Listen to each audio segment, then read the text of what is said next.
ఈరోజు మనం ఒక చాలా ఇంట్రెస్టింగ్ టెక్నాలజీ గురించి మాట్లాడుకోబోతున్నాం. అదే ఇంటర్లింక్డ్ వీసా కార్డ్. అంటే మీ డిజిటల్ ఆస్తులని, మీ క్రిప్టోని మన రోజువారీ కొనుగోళ్లతో ఎలా కలపొచ్చో చూద్దాం. అసలిది ఎలా పనిచేస్తుందో తెలుసుకుందాం రండి. ఒక విషయం ఆలోచించండి. క్రిప్టో మార్కెట్ విలువ ట్రిలియన్ల డాలర్లు. కాని అంత విలువ ఉన్నా కూడా ఆ క్రిప్టోతో మనమొక చిన్న కాఫీ కొనగలమా? చాలా కష్టం కదా? అసలు ఎందుకిలా? ఇంత పెద్ద విలువ ఉన్నా దాన్ని మనం రోజూ వాడలేకపోతున్నాం. ఈ సమస్య గురించే ఈరోజు మనం మాట్లాడబోతున్నాం. సరే, మరి గ్యాప్ని ఎలా ఫిల్ చేయాలి? ఇక్కడే మన ముందుకొస్తుంది ఇంటర్లింక్ వీసా కార్డ్. దీన్ని సింపుల్గా చెప్పాలంటే డిజిటల్ డబ్బు ప్రపంచానికి మన రెగ్యులర్ డబ్బు ప్రపంచానికి మధ్య ఒక బ్రిడ్జ్ లాంటిదన్నమాట. అసలు ఈ ఇంటర్లింక్ వీసా కార్డ్ ఏంటి? సింపుల్గా ఇది వీసా నెట్వర్క్లో పనిచేసే ఒక క్రిప్టో లింక్డ్ పేమెంట్ కార్డ్. అంటే మీరు మీ దగ్గరున్న డిజిటల్ ఆస్తుల విలువని ప్రతిసారీ మాన్యువల్గా కన్వర్ట్ చేయాల్సిన పని లేకుండా డైరెక్ట్గా ఖర్చు పెట్టొచ్చు. అచ్చం మన డెబిట్ కార్డ్ వాడినట్లే. వింటుంటే చాలా సింపుల్గా ఉంది కదా? కానీ అసలు తెర వెనక ఏం జరుగుతుంది? అంటే మన డిజిటల్ వాలెట్ నుంచి మనం స్వైప్ చేసే మెషీన్ వరకు ఈ ట్రాన్సాక్షన్ జర్నీ ఎలా ఉంటుందో ఇప్పుడు వివరంగా చూద్దాం. ఓకే, యూజర్కి ఇది ఎలా ఉంటుందో చూద్దాం. ఫస్ట్ మీ డిజిటల్ వాలెట్ నుంచి, అంటే బిట్కాయిన్, ఇథీరియం లాంటివి ఈ ఇంటర్లింక్ కార్డ్లోకి లోడ్ చేస్తారు. ఆ తర్వాత ఏదైనా షాప్కి వెళ్ళి జస్ట్ ట్యాప్ చేసి పే చేస్తారు. అంతే, ఆ కన్వర్జన్ ప్రాసెస్ అంతా బ్యాక్గ్రౌండ్లో అదే చూసుకుంటుంది. చాలా సింపుల్ కదా? సరే, మనకైతే ఇది చాలా ఈజీ. మరి అవతల షాప్ ఓనర్కి డబ్బులు ఎలా వెళ్తాయి? ఇక్కడే స్టోరీలో ఒక చిన్న ట్విస్ట్ ఉంది. ఎందుకంటే మనకున్న సమాచారం ప్రకారం ఇక్కడ 2 రకాల మోడల్స్ ఉన్నాయి. ఒకటి, ఫియాట్ సెటిల్మెంట్. అంటే వ్యాపారికి వాళ్ల లోకల్ కరెన్సీలోనే డబ్బులొస్తాయి. డాలర్లో, రూపాయిలో, నార్మల్ వీసా ట్రాన్సాక్షన్ లాగే అనమాట. ఇంకోటి, క్రిప్టో సెటిల్మెంట్. ఇక్కడ వ్యాపారికి డైరెక్ట్గా క్రిప్టోలోనే పేమెంట్ వెళ్తుంది. ఈ రెండింటి మధ్య తేడా చాలా ముఖ్యం. ఎందుకంటే దీన్ని బట్టే ఈ కార్డ్ని ఎక్కడ వాడొచ్చో డిసైడ్ అవుతుంది. వీసా యాక్సెప్ట్ చేసే అన్ని చోట్లనా, లేక కేవలం క్రిప్టో తీసుకునే షాపుల్లో మాత్రమేనా అనేది తెలుస్తుంది. ఓకే, ఈ టెక్నికల్ డీటెయిల్స్ కాసేపు పక్కన పెడదాం. దీనివల్ల అసలు ఇంపాక్ట్ ఏంటి? ఈ కార్డ్ ఎంత దూరం వెళ్ళగలదు?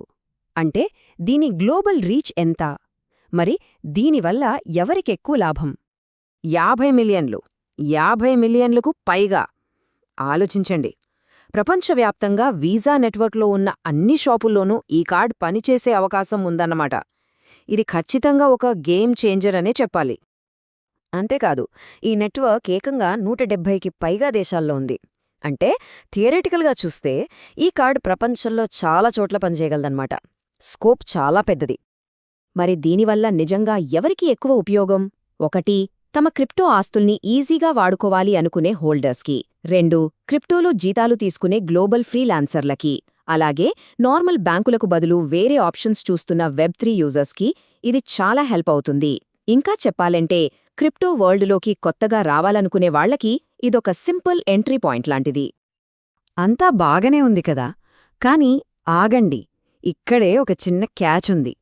టెక్నాలజీ ఎంత బాగున్నా రియల్ వరల్డ్లో కొన్ని రూల్స్, కొన్ని అడ్డంకులు ఉంటాయి. ఆ అడ్డంకి పేరే రెగ్యులేషన్.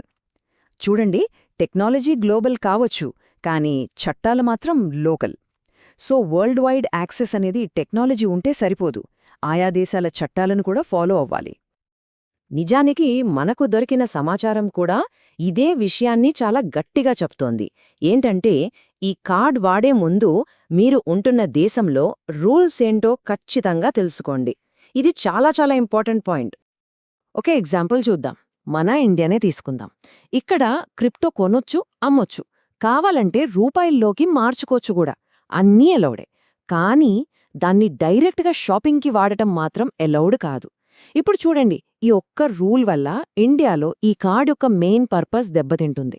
మన దేశంలో ఇంతమంది క్రిప్టో యూజర్స్ ఉన్నా కూడా ఇది పెద్ద సమస్య.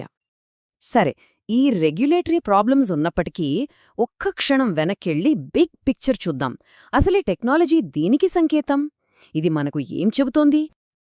చూడండి, క్రిప్టో ఫ్యూచర్ అనేది కేవలం దాని ధర పెరగడం మీద కాదు, దాన్ని మనం ఎంత బాగా వాడుకోగలుగుతున్నామనే దానిమీద ఆధారపడి ఉంటుంది.